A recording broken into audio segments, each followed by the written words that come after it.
I think it's really easy to get caught up in the hype surrounding the amazing price cuts we got across the sexy lineup yesterday. It definitely appears that Tesla was aggressively pricing the Model 3 and Y to qualify for the federal tax credit, so that even if you get a higher paint option or you select different rims, you'll still be able to qualify and get $7,500 off. And I think a lot of people are now assuming that that means the Cybertruck has to be competitively priced now and it has to qualify for the federal tax credit because Tesla's being so pushy about it with the 3 and Y and wanting to increase sales and increase demand even if the margins aren't as good anymore. And that does bring me hope for the Cybertruck. It definitely makes me feel like it won't be priced as poorly as it was before, but there's an important difference to keep in mind between the Cybertruck and the rest of Tesla's existing vehicles. The Cybertruck, while production is in the tooling stage right now, and we're hoping that first deliveries will start by the end of this year, it's still starting from nothing. Like, Tesla had tons of inventory available for the Model Y. It was at an all-time high, which explains the massive price cuts. And they even had a lot of inventory of the Model S and X and 3. So when you have a ton of supply and not enough demand, that's what makes it very, very easy to reduce pricing, whereas Cybertruck is basically going to be starting with zero supply. And, of course, it goes without saying that there is a crap ton of demand for the Cybertruck. Honestly, there's probably a ton of people, I can think of several off the top of my head, that have bought Tesla Model Ys and Model 3s, or even Model S's and X's that are going to sell their vehicles specifically once their Cybertruck becomes available. They just want like a stopgap Tesla to drive around until the real Tesla they want is available. So because I think demand is going to be incredibly high for the Cybertruck, there's still a decent chance that they price it pretty insanely high just because they know that there's not going to be that many to choose from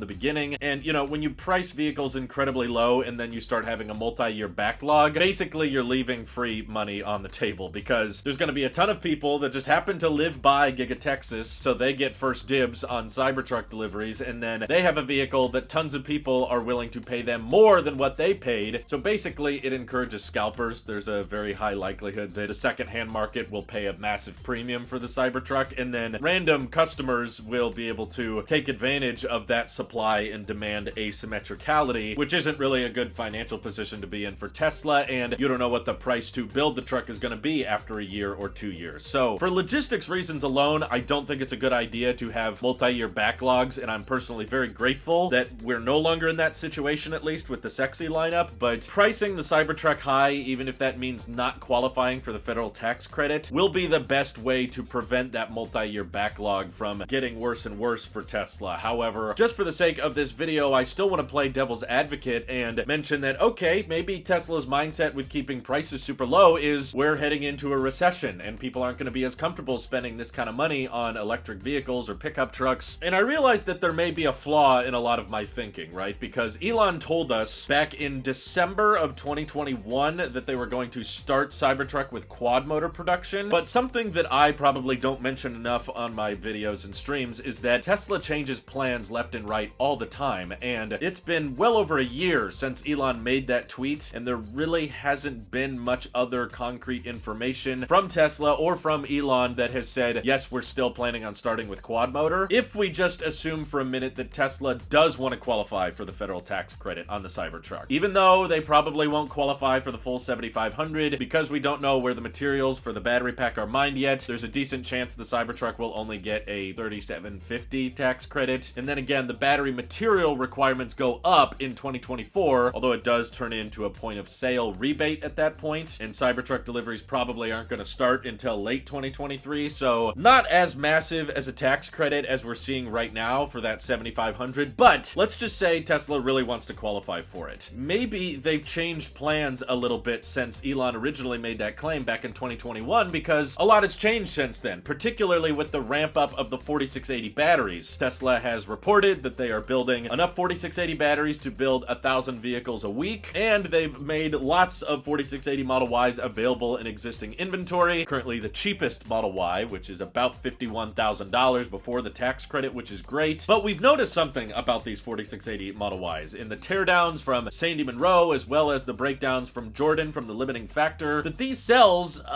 they're not very energy dense, right? And they tend to actually have more cobalt in them than 2170 cells do, which cobalt is a pretty pricey material. And it appears that Tesla is getting pretty serious about assembling the Gigapress fairly quickly at the Giga Texas facility where Cybertruck production will begin, I'm having a harder and harder time believing that we're gonna suddenly have a breakthrough in 4680 energy density within the next couple months, which is when production really needs to start getting going. So I'm speculating, of course, here, and if you don't like speculation, don't watch my channel, but perhaps the plan has changed a little bit, and maybe Tesla will take the approach basing what they've learned off of the launch of the F-150 Lightning and the Rivian R1T, and perhaps because these 4680 cells aren't very energy dense, and they're not even much lighter with the structural battery pack, as we can tell with the all-wheel drive Model Y, perhaps Tesla starts with the dual-motor Cybertruck. And if you recall, back when they unveiled the Cybertruck, they said the dual-motor would just have a little bit over 300 miles of range, and because the Cybertruck is fairly aerodynamic, and Tesla is usually pretty efficient with, you know, their HVAC and with their structural battery pack, I would imagine that the Cybertruck is probably going to be the most energy efficient electric pickup available, which means that they could use a battery pack probably close to 120, maybe 125 kilowatt hours by just using twice as many 4680 cells as a standard range Model Y. Standard range Model Y, from what we can tell, has roughly a 60 kilowatt hour battery pack. Double that up to 120 kilowatt hours. That would probably get a Cybertruck a little over 300 miles of range. That brings it pretty much in close specification to the F-150 Lightning and the Rivian R1T. Although, you know, Tesla's powertrain is very capable, it would still be an all-wheel drive pickup truck. The 0 to 60 time would still probably be under 4.5 seconds. And sure, the range isn't that different from their competitors, but I don't think Tesla necessarily needs to have a big range advantage with their first Cybertruck because they have the supercharging network, and it's also a Cybertruck. Like, it doesn't look like anything else on the road. It's way more durable than a Rivian or a Lightning. It has a larger bed, and they'll probably still accommodate for the rear wheel steering, which the Rivian and Lightning don't have. And just because with dual motor and a smaller battery pack, they could probably price it a lot lower to qualify for the tax credit, maybe that would allow Tesla to ramp up Cybertruck production really, really quickly, because it feels like they finally stepped into overdrive with 4680 production so that now they can start offering 4680 Model Ys to everybody. So by the time Cybertruck is ready to begin production mid-2023, mostly for testing, calibration, then employee deliveries, and then later on customer deliveries, maybe the ramp can go a lot faster if they just start with the dual motor 300 mile range variant, and that'll have still faster charging speeds than any other electric pickup truck because Tesla's going to be using the 1000 volt architecture, and the supercharging network is way more plentiful than any other charging station. Plus, Tesla's going to have, you know, the autopilot and full self-driving beta capabilities on the Cybertruck. It'll have the self-presenting doors and so many unique advantages that if they just come close to the pricing of Rivians and F-150 Lightnings, I still think that the Cybertruck's going to win out, simply because we know there's like over 1.5 million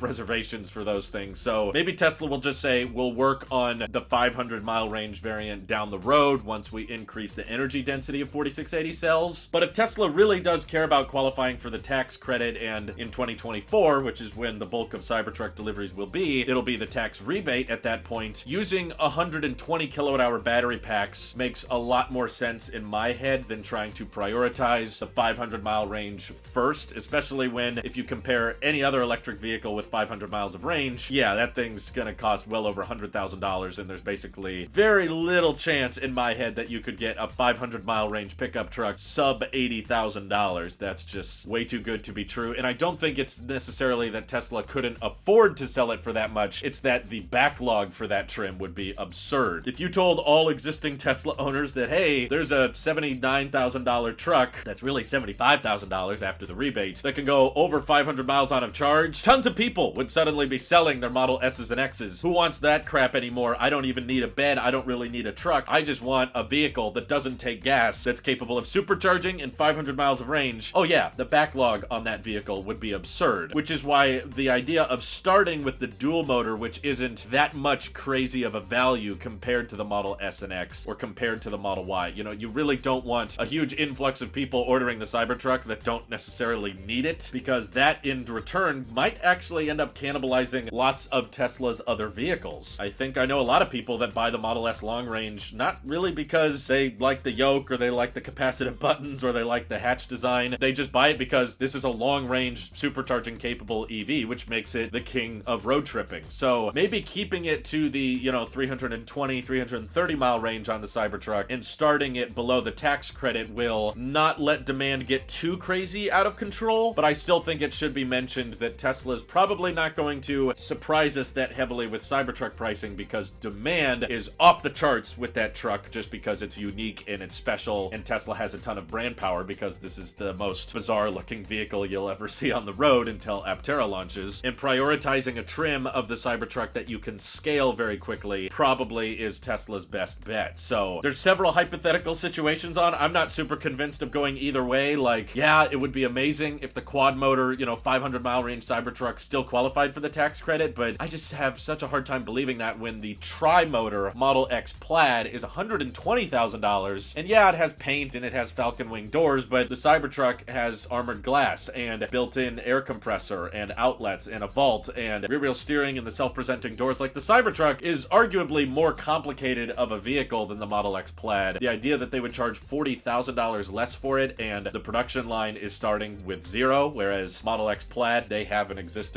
production line that's actively running right now. Yeah, I feel like demand and supply dictates price more than anything, but do you think Tesla maybe cares more about qualifying for these credits and sticking true to what Elon said about making the Cybertruck affordable? All kinds of interesting directions they could take it in, but ultimately, I do hope that we'll be seeing Cybertrucks driving on the roads within a year from now. Feel free to let me know your predictions down in the comments below, and thank you to everyone on Patreon supporting this channel directly. Seriously, helps us out a ton, as does just watching these videos, so thanks again. Have an excellent rest of your day.